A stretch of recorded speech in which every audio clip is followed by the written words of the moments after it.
Hello all, welcome to this webinar that is purely dedicated on using profilometry by the eye surface profiler to fit Maxim 3D lenses. And we are absolutely ecstatic with two excellent speakers today, Dr. Tom Arnold and Dr. Alex Gibberman. And we're really excited by this opportunity, and we're so grateful to them for spending their time here with us in this webinar to share their expertise. If we look at the schedule for today, we're going to have a look at the DirectConnect. And DirectConnect is this way that you can push the information in a very seamless and intuitive way from the eye surface profiler to the lab that you want to order with. And of course, we'll spend a little bit of time on the interaction between the eye surface profiler and the Maxim 3D lens. And then we will spend more time on Maxim 3D as well. So what does that mean? What kind of capabilities does that give? What is the patient outcome that you can achieve with that? And most importantly, we'll invite everyone, of course, to ask questions. Please ask them in the chat box.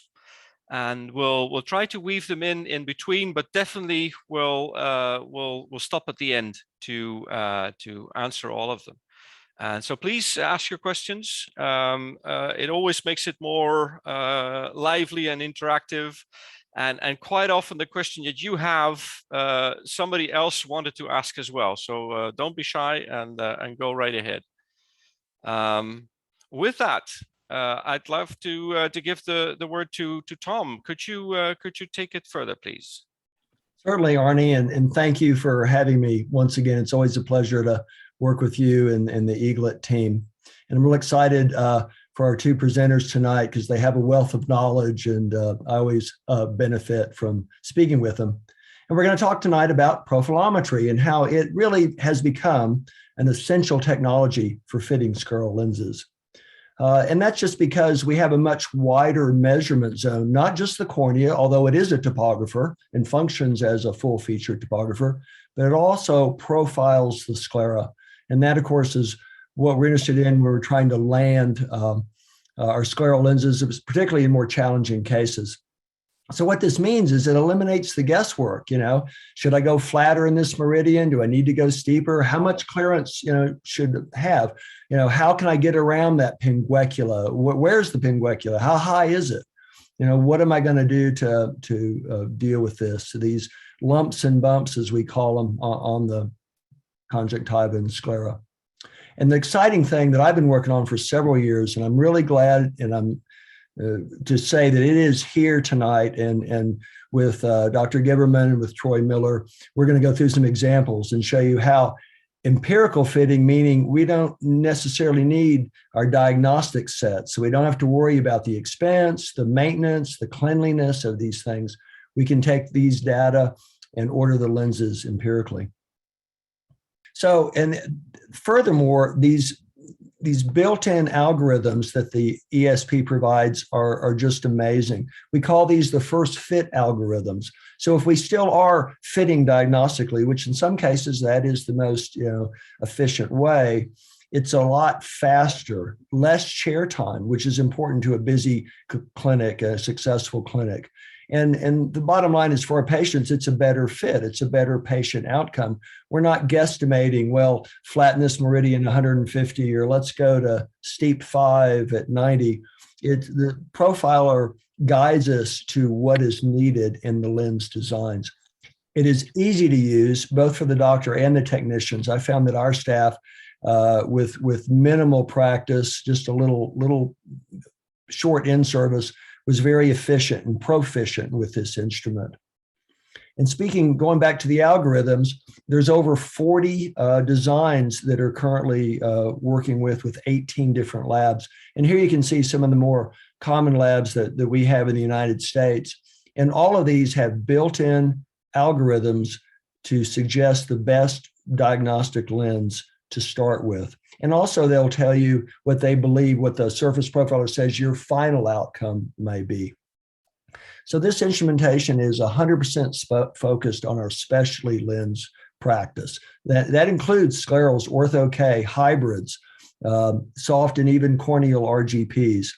So this is an open platform dealing with all leading labs, not only the ones you see here, but others from around the world. And new designs are being added all the time. So it's exciting technology. I've been very fortunate and delighted to work with it. And tonight we're going to have two experts on how to make this happen. And they're going to go through the DirectConnect feature. And that's really the exciting part, where over 500,000 data points are measured accurately. All the pertinent lens parameters are available. And this is going to give us increased speed, accuracy, and the freedom of design. And we're going to see some examples of that right now.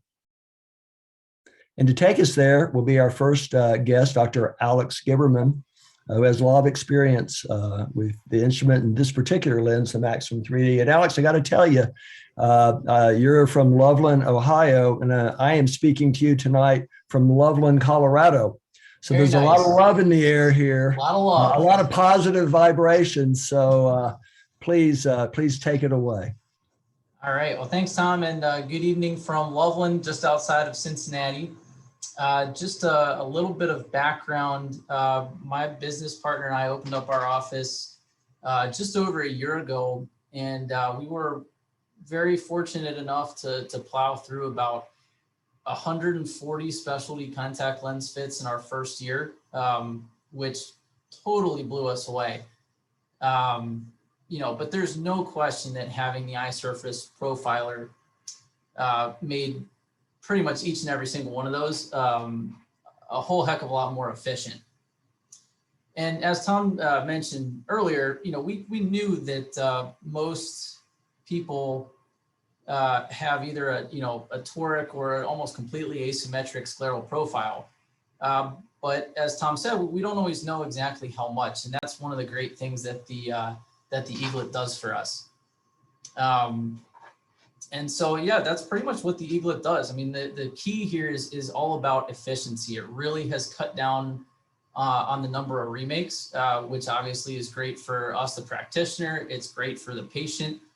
It means less chair time and happier people and happier you. So first and foremost, and I'm going to share my screen here in a second. All right, so I'm just going to take you through kind of my process of first and foremost how to get a good image, because without a good image, the labs are essentially guessing and extrapolating, which is not good. So there's a couple key pearls as far as getting a good image. The first thing we do is we'll put a drop of proparacaine in each eye. And then we'll follow that with, something like a blink or a refresh gel tear. And the key here is you want the eye to be as wet as possible. The wetter, the better. If you're going to have patients, obviously, with some dry eye issues and some allergy, and so, you want a really, really nice, smooth and wet ocular surface. So those gel tears, that really, viscous tear is good. The next step is, one eye at a time, we're going to use a fluorescein strip, and we're going to put another drop of one of those gel tears on the strip, and we're going to completely paint the surface of the eye, one eye at a time. So you have the patient look up, you'll paint the inferior portion, you'll have them look down, the superior portion, left, right, and then you'll have them position themselves in the instrument. Another pearl, it's tempting to want to try and do this yourself, or to have the patient kind of reach around the instrument and grab their lid. That can work. However, we found that you're almost always going to get the best image if you have a person helping you out, like a technician or staff member. So I'm gonna click on this patient. This is actually a patient of mine from Monday. I've changed his name. But when you actually when you're taking the image, this is actually what you're seeing on your computer screen. And you've got two sets of Purkinje images. You've got these horizontal ones and the vertical ones. And you're just using the joystick on the machine to line those up. And it's really important to get the best possible image to have those things in alignment. The other thing you'll notice about this image, you want the eye, of course, to be as open as possible. You don't want any fingers in there. You don't want any indentations, nails, anything like that. So this is an example of what a good image would look like. My other recommendation would be taking an image is really quick. A lot of the OCTs, for example, you go to take an image and it kind of takes 3 to 4 seconds to actually process. This is more like an iPhone photo. It's one click and the picture is instant, which is nice because, that way you can take I would recommend taking 3 pictures per eye. And that way you can then go back and choose the best one, the best image out of both the right and the left eye. If you're only taking one and then you kind of finish and you go back and look at the image later and you realize that you're missing the entire inferior quadrant, that's not ideal. One of the other really cool functions about the eye surface profiler is let's say you take 2 images and one of them has the temporal, the nasal, and the superior quadrant really nice, but you've maybe missed a little bit of the inferior quadrant. And then you have another image that has the inferior quadrant.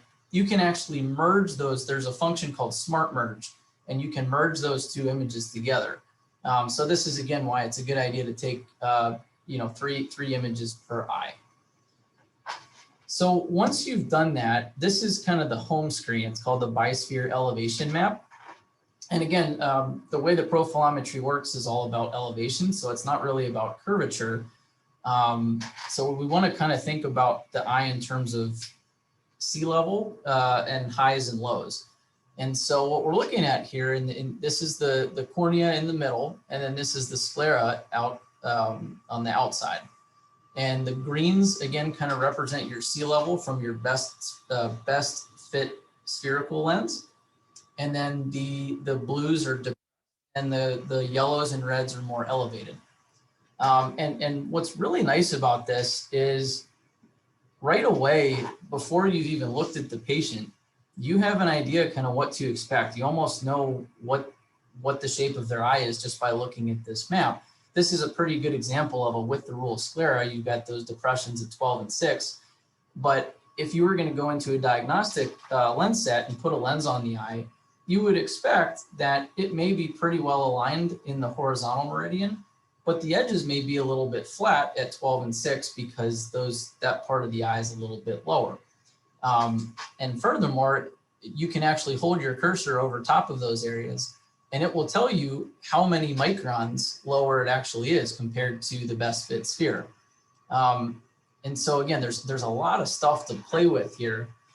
You can go as much into it or as little into it as you want, because what's awesome about this system, and especially as we're talking about the first lens fit algorithm, and in my case, since I pretty much primarily work with AccuLens, I don't really have to do a whole lot other than acquire a nice clean image. And then once I have that, I can send it right to the lab and they're going to do pretty much all the work for me. The other thing that I like to look at right out of the gate is the HVID and VVID. And that's just so that you kind of know if you're going to be using a bigger or a smaller lens.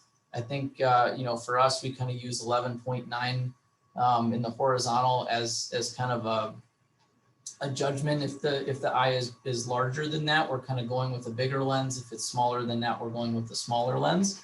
And you can actually you can click the HVID, VVID button and see exactly what that looks like. And if you feel like it's kind of off in alignment, you can move them around and it will adjust as you do that. And those numbers will automatically adjust off to the side as well. This is also kind of fun because you can, it's impressive for patients and it's really worth showing them this. I love just kind of taking them. I don't take them through everything, of course, but I say, hey, this is what your eye looks like. here's our image over top of your actual eye, kind of show them this image. I always like pulling up the 3D interpretation of this.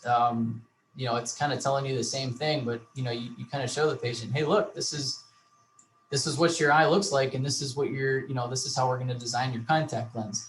Of course, they immediately are asking, well, are the edges of the contact really going to look like that? I said, well, no, but this is in microns. Of course, it's not going to look jagged, but it's still kind of a cool thing to show them. So another thing about this image to keep in mind when we talk about what does a good image look like,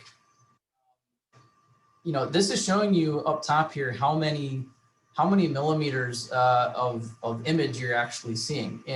In this case, we're getting 10 millimeters temporally, 10 millimeters nasally, and pretty close to about 9.5 millimeters superiorly. So, you know, if you think about designing a scleral lens and the diameters that we're typically using, like for example, in AccuLens, most of the lenses are falling between 15.9 and 16.4 millimeters. So let's say you're on the upper end of that and you're using a 16.4 millimeter lens. Well, that means for the lab to really design a good lens for you, you're going to need a radius in every direction of at least half of that.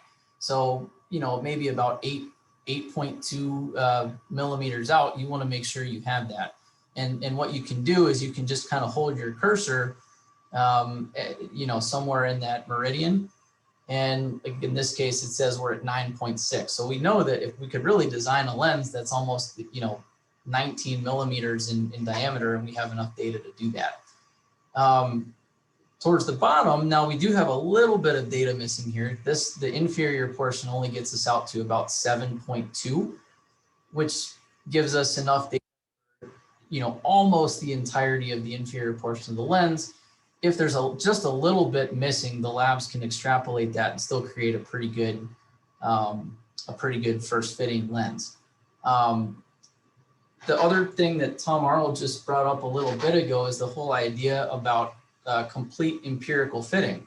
That is an option. You essentially could just send this data without putting a lens on the patient. If you have a good image, AccuLens, you know, that the lab can design a really, really good lens just simply based off the data. Now you'd still probably you'd have to do the over refraction and prescription on the back end, but theoretically you could just send it out and achieve a really good, a pretty close fit just based on the data.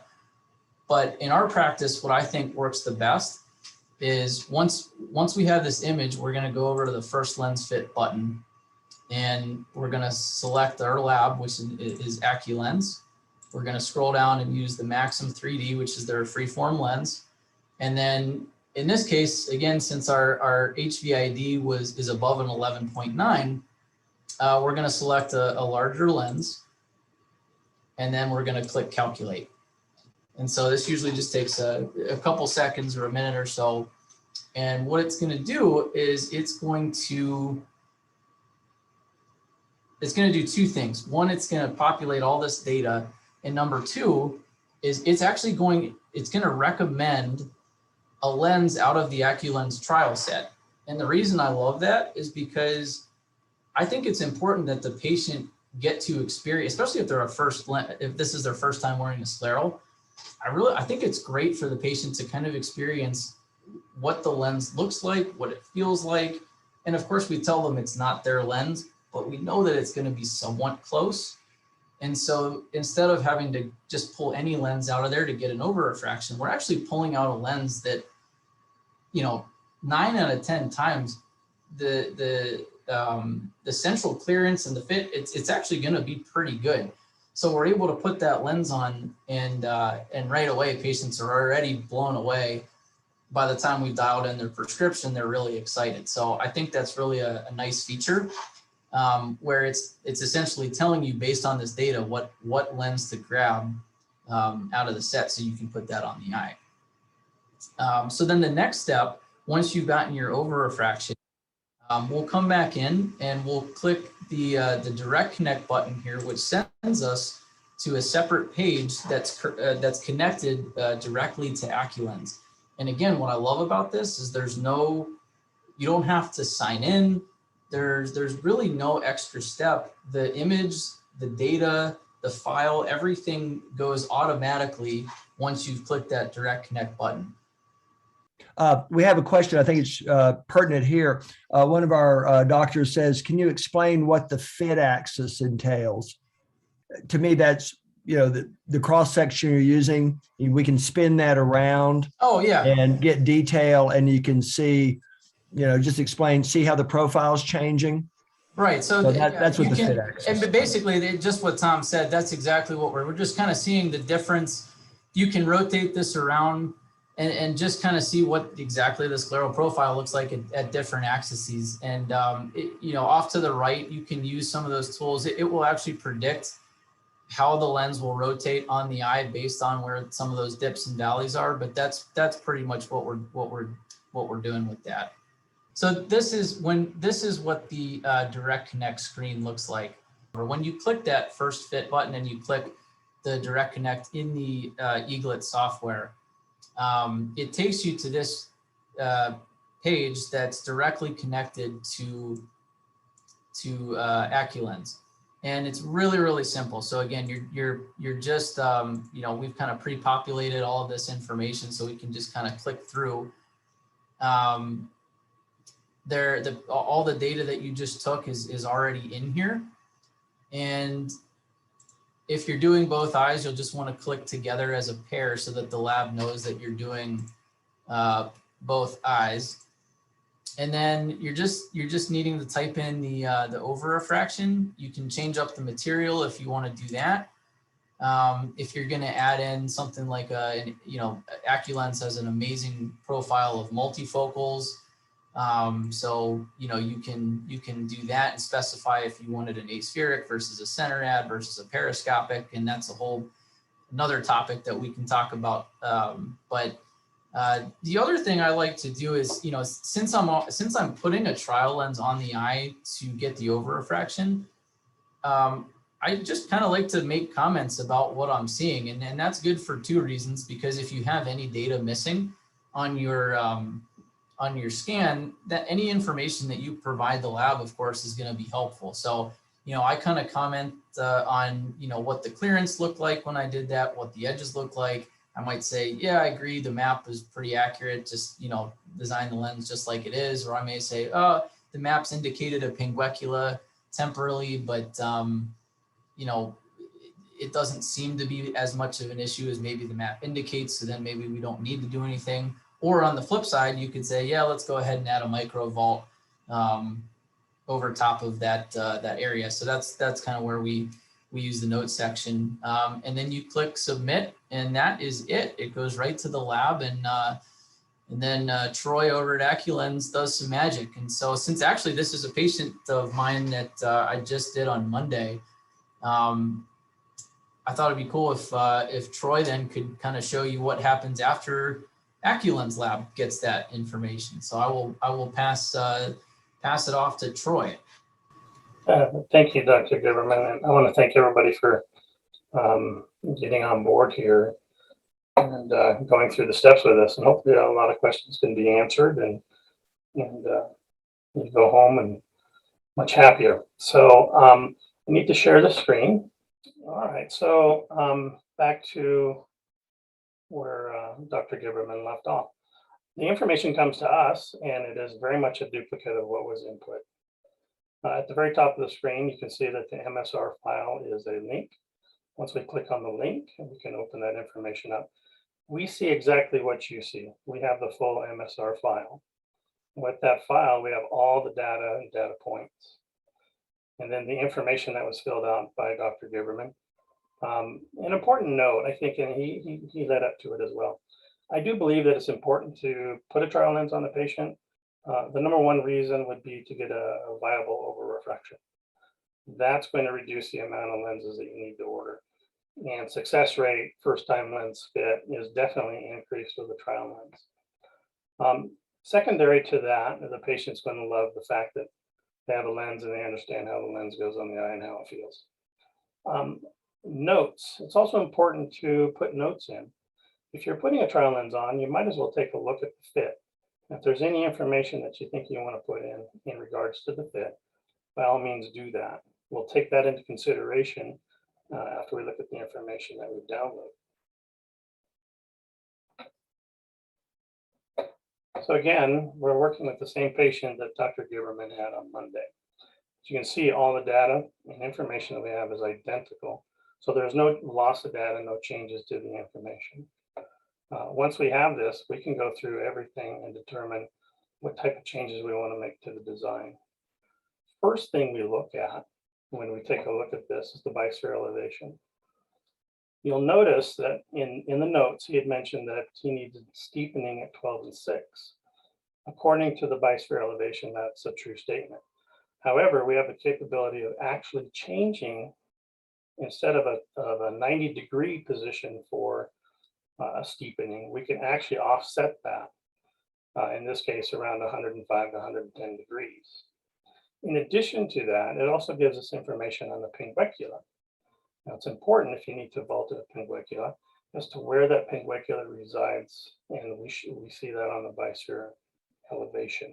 And I can roll this cursor over and it can give me an exact position center for that pinguicula. All this data is important. There's two things. We're going to import the data via CSV. And once we do that into the CAD system, we'll determine how much data is missing. And in this case, we're missing a little bit of data in the inferior quadrant. So once we've done that, and we've loaded the data and put a lens over it, what we come up with is a two-dimension schematic of the lens. Two things, we'll look at that in a 3D. And when we look at that in 3D, we look at the area where we're going to vault pinguicula. And as you can see in this 3D map, that shows up here. We can also reference axis and flatten and steep. As you can see, these are offset from each other, which according to this ESP data, that's exactly what we're looking for. Once we've input the information and we've got the parameters where we want them and we're matching up the ESP data, we do a final check on areas that we want to match up. And what we do is we do a direct comparison to the lens versus the bisphere elevation. As you can see here, this is the profile of the finished lens that you saw in 3D, and this is the finished lens for the patient.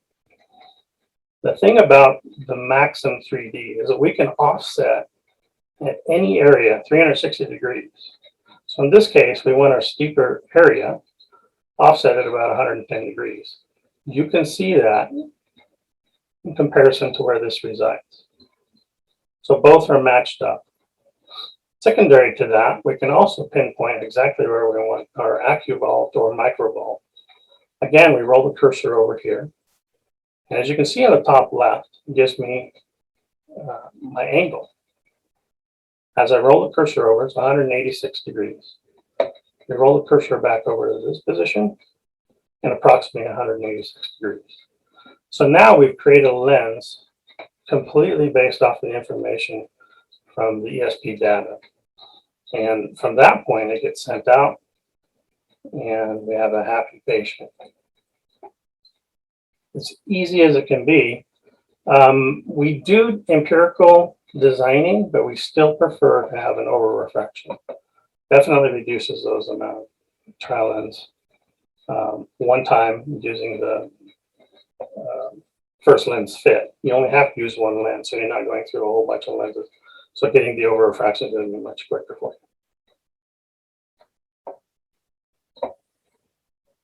you. That's all I have to show there. Any questions?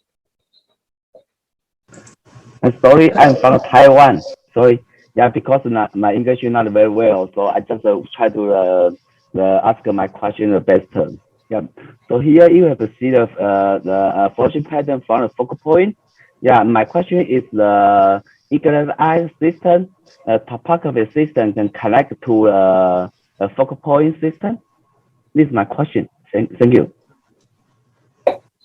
Yes, I can download the CSV profile exactly into focal points.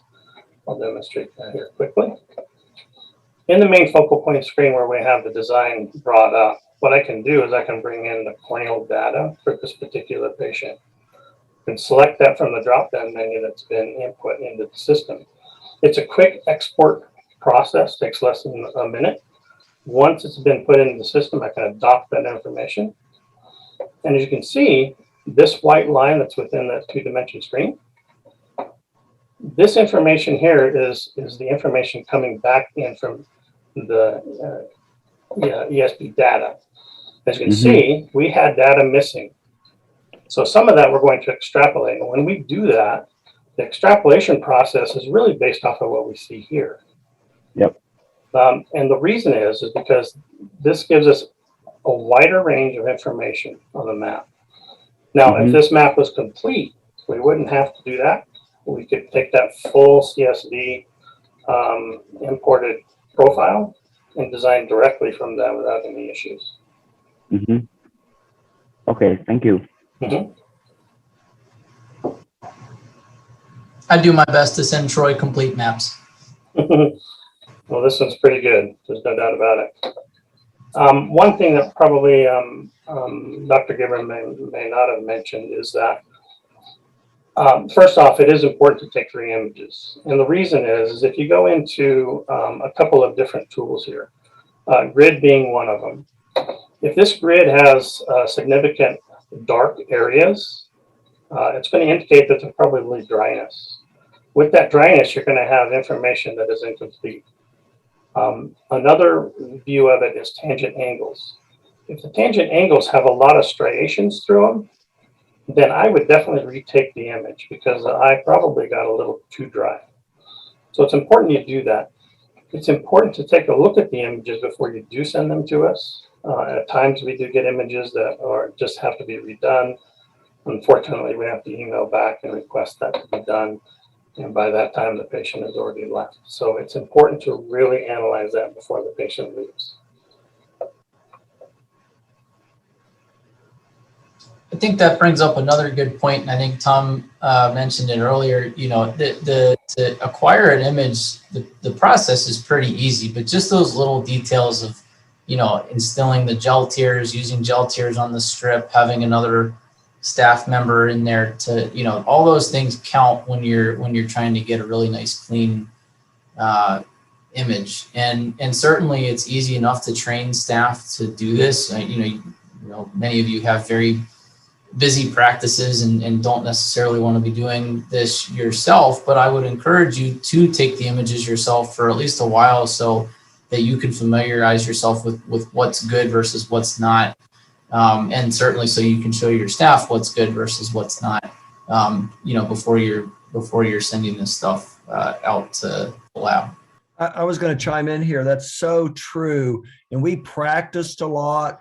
And the staff practiced on each other. We set aside time for training sessions and teach them to analyze and look at their results. And in our diagnostic room, we have a large screen TV, which of course is off when we're acquiring the image, but then afterwards we'll flip the image up on the big screen TV.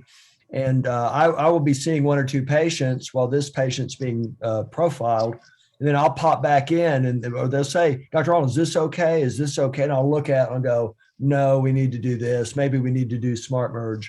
So it's very efficient. And it's a great tool, going back to where you demonstrated the 3D image, Alex, to show the patients and to show the patient's family, this is what your eye looks like. This is why you need these lenses. You know, this is why, no, you can't have a daily disposable, you know, green lens for Halloween. You know, this is your eye, and this is what we're dealing with. So it's a great tool about train the staff, empower them, and they love it because they are now part of the caregiver team. So it's a practice.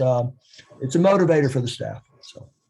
And for sure, and just like you mentioned too, it's an amazing scleral topographer, but you can also get pretty good corneal curvature. There is an axial map on there. So if, whether you want to see it or maybe the insurance company wants to see it, or maybe the patient still doesn't quite, get what they're looking at, it's always kind of especially when you have a significant cone and you pull up that axial map and you say, you see that giant red blob there? That's not supposed to look like that, and then maybe it kind of sinks in. They're like, oh, well, yeah, okay. Yeah, I get it. That's, there's something off there. Yeah, I mean, the image stuff is great. And the idea of total empirical fitting is nice, but to me, it's really nice to put a lens on the patient so they get a nice preview of what their vision is going to be.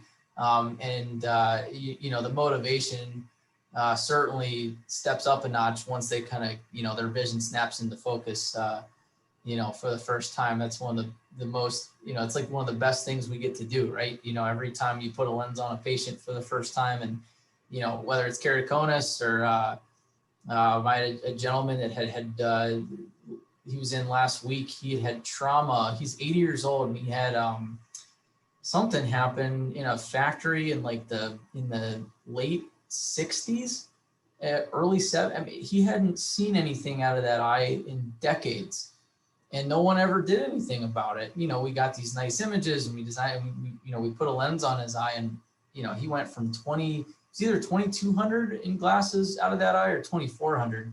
And we got him down to 2030. I mean, in the first time in 40 years. That's the stuff that's just awesome. A couple of years ago, I was on Clark Chang's podcast, and we had this big thing about sclerals and talking. And we wrapping up, he said, "Tom, tell me, what really, with all this, what really charges your battery? What gets you going?" And I said, "Well, I really like making people cry."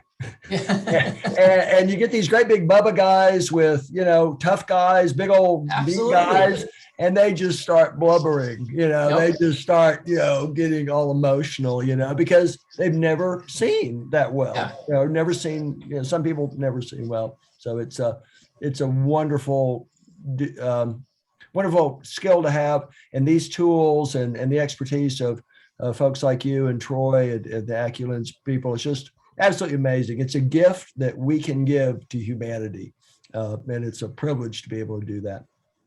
Yeah, it's awesome, and especially when it comes to efficiency, though. I mean, you're still going to have the people that are not very patient. Here, every once in a while, you feel like you're kind of doing something amazing. These folks are getting to see, but maybe the fit isn't quite right. And before we had the technology like the profilometry of Eaglet, for those really complicated ones, you may be on your fourth or fifth,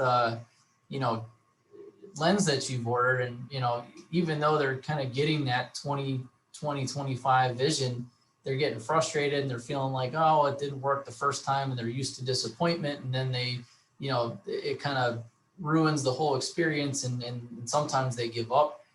We don't really have that anymore. Now we get these lenses that are so close right out of the gate that, you don't get the people that are getting frustrated, feeling like, they're losing confidence in you, or they're losing confidence in the process. It's just really a lot quicker, for sure.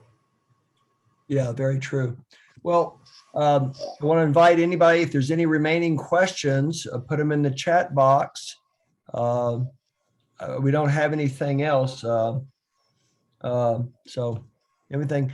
Troy, any last words? That was a great presentation, and we really appreciate your expertise.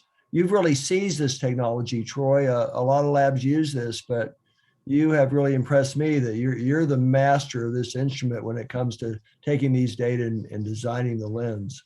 Yeah, well, to be honest with you, I mean, it wasn't really a thought up until the time Eaglet came out with ESP. I mean, now you have the data where, well, we got to work with the data, and creating something that's freeform was much easier thought process because the data was there to test against.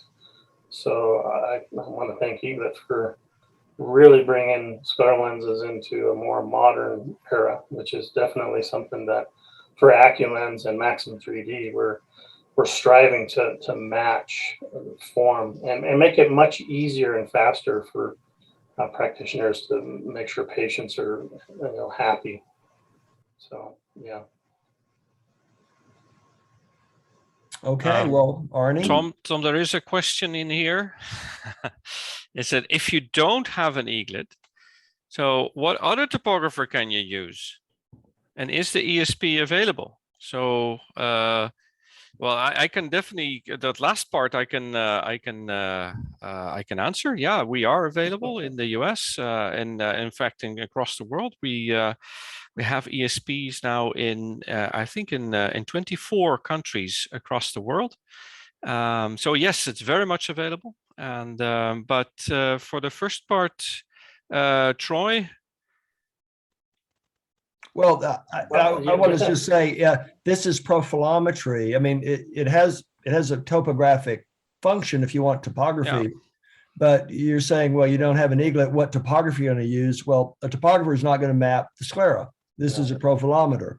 So, and as you can see, it's two different things. We're mapping the profile of the sclera to land the lens. So, yeah, and save your money. Save up. There's no other system out there that'll do out to 20 millimeter. So it's especially in one shot. I mean, that's the other nice thing. It's one. You don't have to look in different gazes to get it. It's just primary gaze. Yep. And the smart merge function, which has been used by several practitioners, going back to Dr. Gibberman's image. If he had an image that probably had more of the inferior quadrant, he could have merged those two together and probably had a significantly larger map in that area. So I didn't, by the way. I would have. That's all right. It works just fine. It's going to be a good. I tried. I did my best. And my wrap up is we talked about it. It's better, faster. Works with not just one lab, but many, and scan it, design it, send it in, and just see the benefits of more data and better data. Yeah, so if anyone wants to contact us, and J-Mini, I would definitely encourage you to send us an email at info@eagleteye.com. And for any specific questions about the Maxim 3D, there is Elissa at AccuLens.com is the best contact number, and a very good way to learn more about the eye surface profiler is we can do a 30 to 45 minute online demo where we use the real software with real cases, and we can show you all the ins and outs in further detail. And yeah, and with that, Dr. Arnold and Dr. Gibberman and Troy Miller, thank you so much for real good presentation. I think it's very insightful to see what a freeform lens design can do, and how 3D profilometry data can really kind of empower that. And thank you all three. It's been really great. Thank you for all the people coming to this webinar live, and we've got many more people who registered and who will watch the video. And we thank you and wish you a very good evening. Goodbye. Thank you and bye-bye. Thank you.